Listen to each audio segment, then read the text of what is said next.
Very good morning.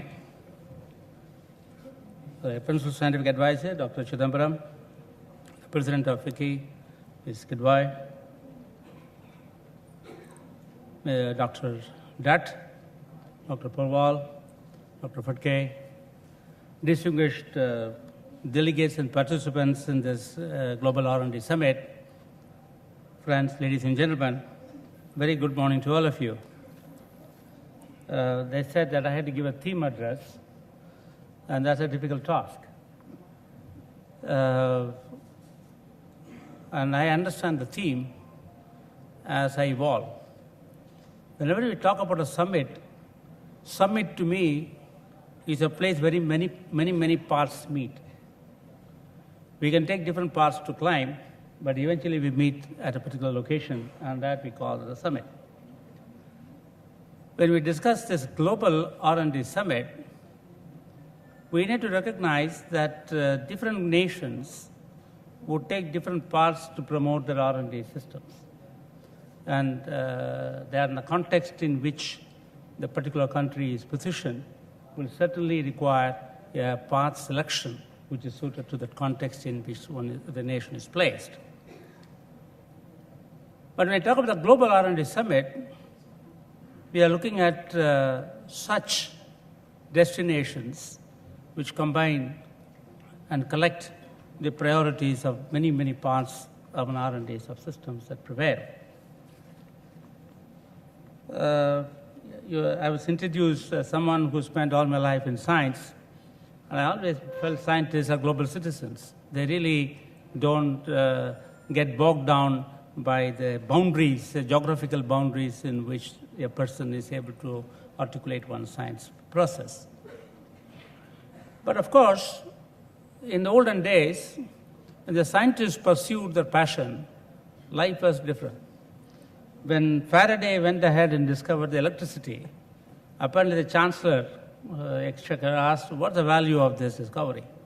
He said, don't worry, one day you'll learn to tax it. And primarily, the discoverers very often do not ask the question, for what end would this discovery lead to? When C.V. Raman discovered the Raman spectrum, he probably did not recognize one day it would be used for security purposes.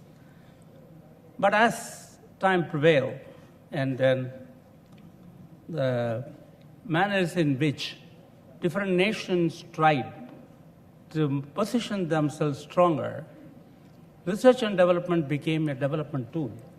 It's a process through which nations gain advantage in the competitive market space. Therefore, technology then became a tool in the hands of those who convert knowledge into a value and its applications and so on. So when we discuss this Global R&D Summit, we need to ask ourselves the questions as to where all these parts of different R&D streams merge and get a common agenda for people to have. If we talk about climate change as a theme, it is now becoming very evident, no matter which path you take, ultimately we have to collect all of our efforts in some point of time. In fact, up until this global economic crisis, it was very fashionable among scientific circles to say what percentage of GDP is invested into R&D by each country. We realized at some point of time we were competing ourselves globally, and we are duplicating investments across, and it turned out that issues like climate change or natural disaster mitigation are such areas where one is unable to find all the solutions with one's own investments, and those areas will be more appropriate to really synergize the global research into finding solutions to the problems. If we look at today's R&D investment base, the President of FICCI was mentioning about India's investments not being proportional to the rest of the world. One must realize that the total investments into R&D as of now is about $1.2 trillion. And India's investments, when we discuss this in terms of the manpower, full-time research equivalent issues, they are a little less than 2% of the total R&D manpower. But when she herself said, when you have 3.7% of the R&D outputs, it tells you that R&D output per scientist is slightly higher than the global average. Otherwise, you could not get 2% of the manpower producing 3.7% of the R&D outputs. Therefore, when we discuss India as a destination, we need to ask, what has India to offer to the global R&D? Otherwise, who will people come? People like me pursued science as a journey. Now I'm being told it's a destination as well. People like us who are trained in Gita as a model, you look at the process, not the product, suddenly being told you have to make India as a destination. And I understand. If global R&D systems were to invest into this country, someone would ask a question, why should I invest into this country in terms of a destination process? Of course, we keep talking about demographic dividend. We talk about young people, talent base. We talk about a society which is primarily minds-on, while the present-day R&D is hands-on. Therefore, there is a cerebral content available in this process. But more appropriately, the expertise cost in this country is also quite low. We show money to our scientists and don't pay them. Therefore, there is a certain level of return on investments which become relevant. And you will recognize that more than 1,000 enterprises in the world, MNCs in the world, establish R&D facilities in this country looking at R&D as a business. But you look at R&D investment, gross expenditure on research and development per researcher, you would see India invests more than China, which people don't recognize it. The total investments of China is very high, but the number of scientists they have is about 14.2 lakhs, full-time equivalent. Indian full-time equivalent is about 1.6 lakhs. So essentially, if we take the overall purchase power parity current process, you would find that the global gross expenditure in R&D in India per researcher is significantly higher. Therefore, whenever we talk about Indian balancing part, we need to recognize that we need to expand the R&D base. In terms of full-time equivalent, we are 9th in the world. In terms of R&D outputs in the world, probably we will reach 7th in the world as of this year. Therefore, there is a necessity to build that R&D base. And in this, the context being different, a certain segment of the R&D component will focus on problems of relevance to the country. And that will be slightly different from the global situations. There is R&D for public good, R&D for social good, R&D for strategic good, of course, R&D for private good, are different in perspectives that we obtain. As far as the new science, technology, innovation policy is concerned, I'll take a brief few minutes to describe this. The first time the scientific policy resolution was enunciated by none other than Pandit Nehru, it was 1958.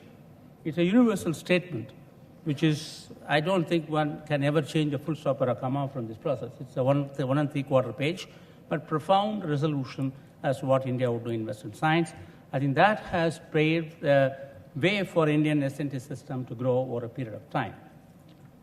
1983, we had a technology policy statement when we had suffered the technology denial arena. Therefore, the 1983 was essentially focused on self-reliance as a theme in the technology policy statement. In 2003, we talked about science and technology policy.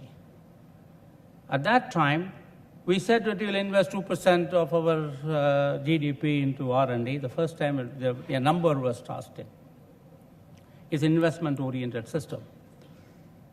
As scientists, most of us convert money into knowledge. And I used sometimes tell that the Department of Science and Technology is like a ATM for Indian science. Wherever I go, people ask for money, for converting money into knowledge. But I think the nations ask the question, how do I convert knowledge back into money? And therefore, the innovation was an added principle here, where you convert the knowledge back into societal wealth and, of course, societal value as well. And this policy enunciates that the global competitiveness also could be focused upon collaborative excellence in areas where collaboration is not just a virtue, but a great value. Very many times we look at things as a virtue and value, but I think the collective value is fairly important. There are several mega-sized problems of the world today which require global collaboration. And in this, the SCA policy specifically states that India would pitch the collaborative process as an important part of our planning agenda. I would, of course, like to state that every nation has an aspiration. India has its aspiration. In terms of scientific publications, we are 15th in 2003. We moved to 7th last year. And we hope to really arrive somewhere at 5th or 6th over a period of time. In terms of research output and publication output, the global average is 4% per year, and we are at 14% year last 3 years in a row. In terms of patents, we are 25th in the world. We moved to 11th in the world last year. These are indicative trends. But you can have very good blood pressure, very good all health parameters, vital statistics may be fantastic in the window, but it doesn't say the state of the health is still sound. So we have to be careful when we look at the metrics-based analysis of health of an R&D system, that we don't succeed in optimizing parameters and lose the health at the end. So for the health of the S&T system and R&D global R&D system of this country would call for synergies among all the stakeholders. And that's exactly what SCA policy tried to do. This is a policy in which we had a consultation with about 4,500 people. There's 7 different meetings were held. FICCI organized some, CA organized some, ASSOCHAM organized some, and eventually more than 100 people gave their return inputs. And this was in public domain before it went to the government for process. There was a certain amount of networking was possible. And I believe what India has to offer for a global R&D platform, I'd like to finish this with a statement. Majority of researchers are focused on excellence. And nations want to connect that knowledge triangle to also to national prosperity in terms of creation of employment, in terms of creation of societal value. That would mean the excellence had to combine itself with relevance.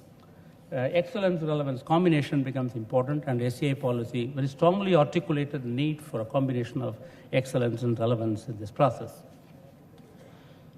Whenever we talk about innovations, in the preceding 15 years, people focused on the process of innovation. How do we innovate? And how do we ensure the return for that investment? So the investor and the inventor priorities of innovation systems are the points of focus. And such innovations backed by a huge capital may bypass many other people. Therefore, affordability of innovation is an important part of our theme. Most of us who come from societies where per capita availability of resources is high, we usually focus on quality, excellence, and higher parameters. Where the per capita availability of resource is lower, then the society is hardwired to optimize resources.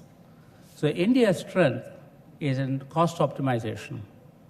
And I think in innovation subsystem of global R&D, I think there's an opportunity to connect the minds-on society of India, the cost optimization capability of our R&D support base, to link with such systems which optimize quality and add value through knowledge, and together we make it affordable, at the same time high value innovation in the process.